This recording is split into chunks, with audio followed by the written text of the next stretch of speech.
thank you very much about the interview. You are recovering for the fracture, and what are your thoughts right now about your vision? Well, I'm very happy right now for that I'm okay. I thought the fracture on my jaw was gonna take a lot longer, but the way I feel it, the way I see it is good. It's not gonna take too long for it to heal.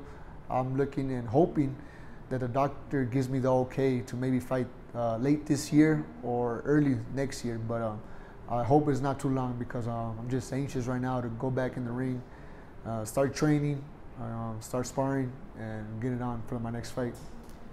There's a huge possibilities for you for the end of the year.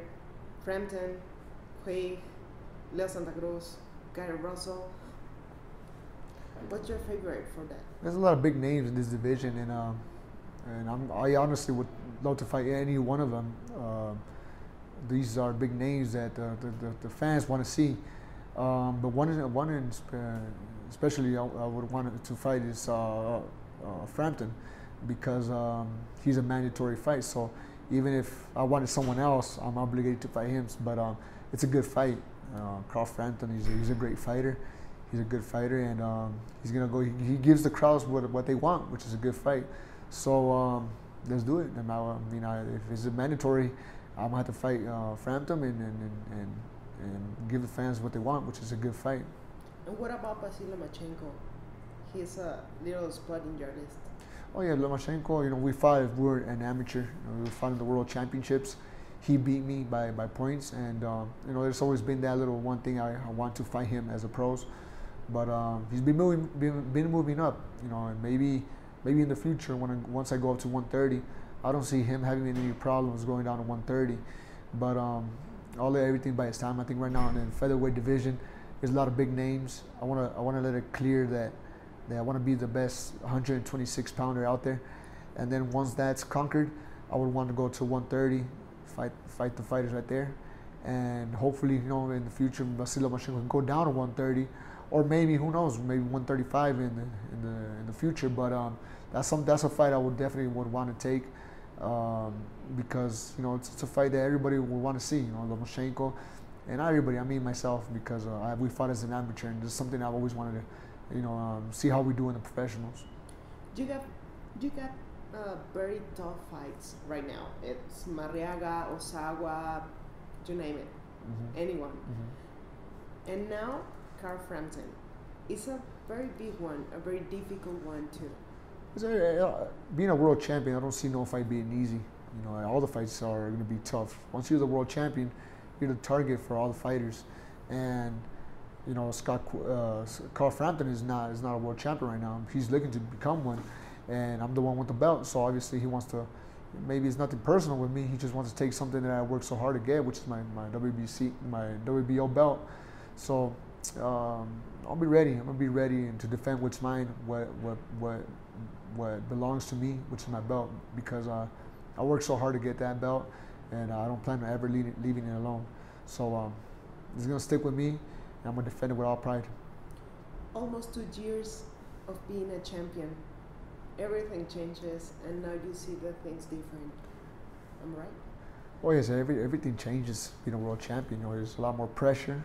I don't want to say more pressure. I would say you have to be more disciplined as a professional boxer. You gotta change your lifestyle, live in the gym, always take care of what you eat, especially here in Mexico, because with the problem with the food. So you gotta be very, very disciplined what you eat, where you go, and just take it very seriously if you want to maintain yourself as a world champion. So that did change a lot, and obviously, especially my last fight, even changed more my mentality.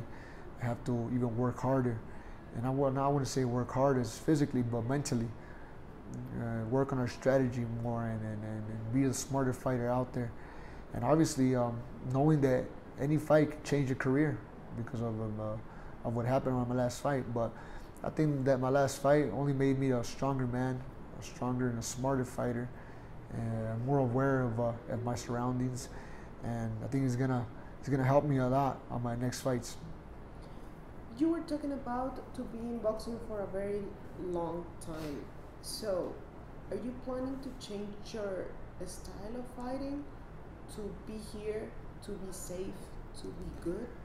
I mean, I would want to last in boxing. That's my goal. I don't ever want to quit because it's something I love to do. I love the sport. I love boxing is my life. I've been boxing ever since I was a kid. So I don't ever see myself a retired man not boxing. I might be one of those old guys that always going to be in the gym training.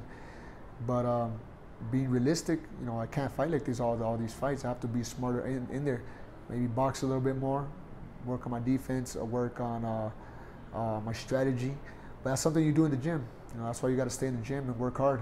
Go to the drawing board and see what are we doing wrong, and work on it.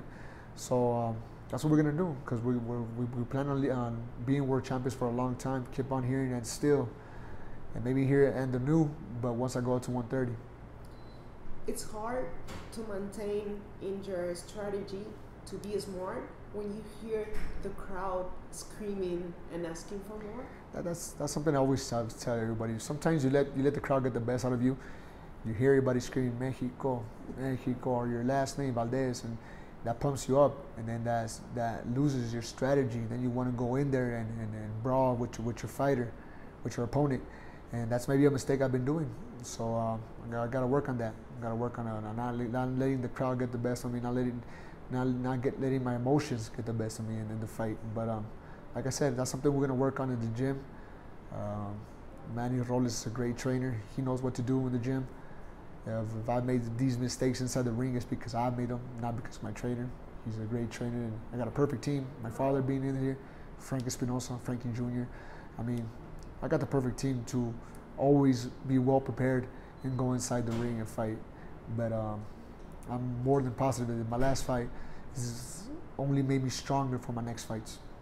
Were you impressed that Judge Warrington defeat Selby? I I was impressed. Even though I know George Warrington is a good fighter, even though I know he's a good fighter, I still thought Selby was going to win that fight because I know Selby. I've seen him work in the gym. We've sparred before, and he's a great fighter. He might not get the respect or the credit that he deserves as a fighter, but he's a good fighter. He can box, and I don't doubt him maybe becoming a world champion soon again. But I was surprised. Maybe down the line there'll be a fight. The crowd will be interested. Me and Selby, or me and Warrington. There's, like I said, I keep on saying the featherweight division is stacked with good fighters, and whoever's on the list, whoever's up next, I'm ready to fight him. What about Lomachenko and Linares? That was a very good fight. I wasn't surprised with Lomachenko hit the canvas because I knew Linares is a good fighter. I know Linares is a very disciplined and dedicated fighter, and he was a bigger fighter in there. Lomachenko looked small, so when I saw him, I kept on saying, Lomachenko could get hurt because in one of these rounds because Linares he's a strong fighter. But also I wasn't surprised when Lomachenko put him down because Lomachenko, like I said, is a very good fighter as well. He likes to dig to the body very well, and he caught Linares eventually.